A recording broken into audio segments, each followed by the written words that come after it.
Hello friends, फिर से एक बार मैं हूं आपके साथ पूजा गोविंदिया और आप देख रहे हो इनक्रेडिबल लाइफ्स। हम सब जानते हैं कि हमारे जीवन में सब कुछ हर वक्त बदलता रहता है। कुछ भी शाश्वत नहीं है। यहाँ पर हमारा जीवन हमेशा परिवर्तनशील है। कल कुछ भी ऐसा नहीं रहेगा जो आज है। सब कुछ बदलता रहेगा।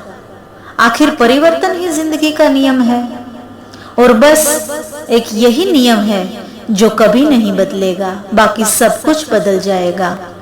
इसीलिए घबराइए मत। किसी भी परिस्थिति में छोटी छोटी मुश्किलों को देखकर घबराना नहीं। बस सिर्फ यही सोचना कि इतनी सी तो तकलीफ है, उससे मैं पूरी जिंदगी थोड़ी ना हार गया हूं। थोड़ी सी तकलीफ है, कोई जानलेवा तकलीफ थोड़ी है। जीवन में हमेशा याद रखिए कि समस्या ही संभावनाओं को जन्म देती है और संभावनाएं ही नई सोच, नए विचारों को जन्म देती है। यही विचार, यही सोच आपको नई दिशा दे सकती है। यह सब आप पर ही निर्भर करता है कि दुख के समय में, मुश्किल वक्त में आप कितना सकारात्मक बने रहकर अच्छा सोच सकते हो। हर हाल में सब्र रखें, क्योंकि उतार चढ़ाव जिंदगी का दूसरा नाम है।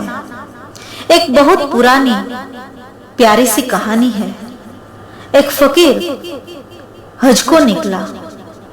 उस जमाने में वाहन नहीं हुआ करते थे। सब जगह पैदल ही जाना पड़ता था। चलते चलते अंधेरा हो गया, रात हो गई तो फकीर एक गांव में अमन नामक व्यक्ति के घर ठहर गया। अमन ने फकीर की बहुत सेवा की और साथ में यात्रा में काम आने वाली बहुत सारी चीजें देकर फकीर को विदा किया। फकीर ने उस अमन के लिए दुआ की, खुदा करे तू दिनों दिन बस बढ़ता ही रहे। यह सुनकर अमन जोर से हंसने लगा और बोला, फकीर, जो भी मेरे पास है वो भी तो यहाँ रहने वाला नहीं है। फकीर यह सुनकर चला गया।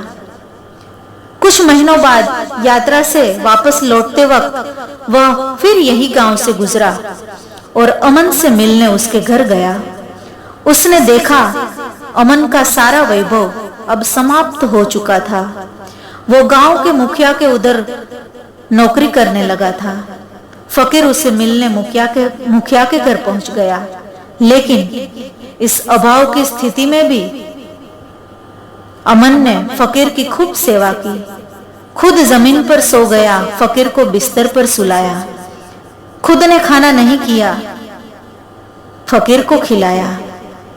यह सब देखकर फकीर की आंखों से अश्रु बहने लगे और आकाश की ओर ताकते हुए फकीर ने कहा कि अरे ओ खुदा, ये तूने क्या किया?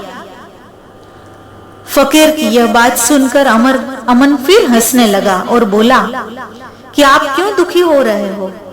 महापुरुषों ने कहा है कि खुदा इंसान को जो भी हाल में रखे, इंसान को हमेशा खुदा को धन्यवाद देकर खुश रहना चाहिए। वक्त तो सदा बदलता रहता है, यह वक्त भी तो गुजर जाएगा। यह सुनकर फकीर बोला कि मैं तो सिर्फ परिवेश से फकीर हूँ, सच्चा फकीर तो तू है अमन। थोड़े सालों के बाद फकीर को फिर वही गांव से गुजरना पड़ा और इस बार फकीर यह देखकर दंग रह गया कि अमन तो अब जमींदारों का भी जमींदार हो गया था। बाद में उसे पता चला कि अमन जो मुखिया के उधर नौकरी करता था वो संतान विहीन थे। उसे अपनी कोई संतान नहीं थी, इसलिए उसने अपनी सारी जायदाद अमन के नाम लिख दी थी। मरते वक्त उन्होंने अपनी सारी जायदाद अमन को दे दी थी। फकीर यह जानकर बहुत खुश हुआ और उसने अमन से कहा, अच्छा हुआ वो जमाना गुजर गया, अब खुदा करे तू हमेशा यूं ही बना रहे। यह सुनकर अमन फिर जोर से हंसने लगा और फकीर से बोला कि फकीर, अब भी आपकी नादानी यूं ही बनी रही है। फकीर बोला, क्या तो फिर ये सब भी रहने वाला नहीं है? अमन फकीर को उत्तर देता है कि ये भी तो चला जाएगा या फिर इसे मानने वाला ही चला जाएगा। कुछ भी तो यहाँ शाश्वत नहीं है जो यहाँ हमेशा रहेगा। यह सुनकर फकीर चला गया। फिर कुछ सालों बाद वह फिर से यह गांव से गुजरा तो देखता है कि अमन का महल तो दिख रहा था, लेकिन वहां अब सब सुमसाम नजर आ रहा था। बेटियां शादी करके अपने घर चली गई थी, बूढ़ी पत्नी महल के एक कोने में पड़ी थी और अमन तो कब्रिस्तान में सो रहा था। यह सब देखकर फकीर सोचने लगता है कि अरे इंसान, तू क्यों गुरूर करता है, क्यों इतराता है? यहाँ तो कुछ भी टिकने वाला नहीं है। दुख हो या सुख, शाश्वत कुछ भी नहीं है। सब कुछ एक ना एक दिन चला ही जाएगा।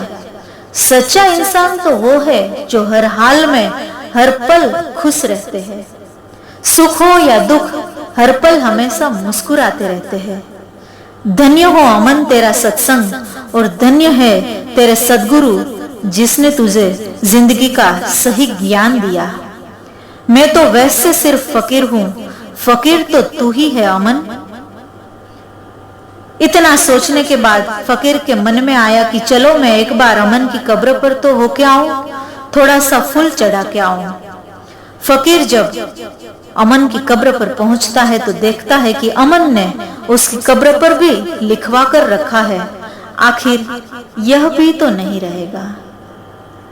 किसी ने सच ही तो कहा है कि जिंदगी सिर्फ 2 ही दिनों की है, एक दिन आपके हक में और एक दिन आपके खिलाफ। यही तो है जिंदगी का असली खेल। जिस दिन आपके हक में हो तब गुरूर मत करना, और जिस दिन जिंदगी आपके खिलाफ हो तब थोड़ा सब्र कर लेना। बस हमेशा यही स्मरण रखे कि मंजिल पर पहुंचना है तो कभी राह के कांटों से घबराना मत, क्योंकि कांटे ही तो बढ़ाते हैं रफ्तार हमारे कदमों की। अगर आपको मेरी यह वीडियो पसंद आए तो लाइक और शेयर जरूर कीजिए और सब्सक्राइब करके बेल आइकन क्लिक कर दीजिए ताकि आने वाले नए सभी वीडियोस के नोटिफिकेशन आपको मिलते रहे। Thank you for watching.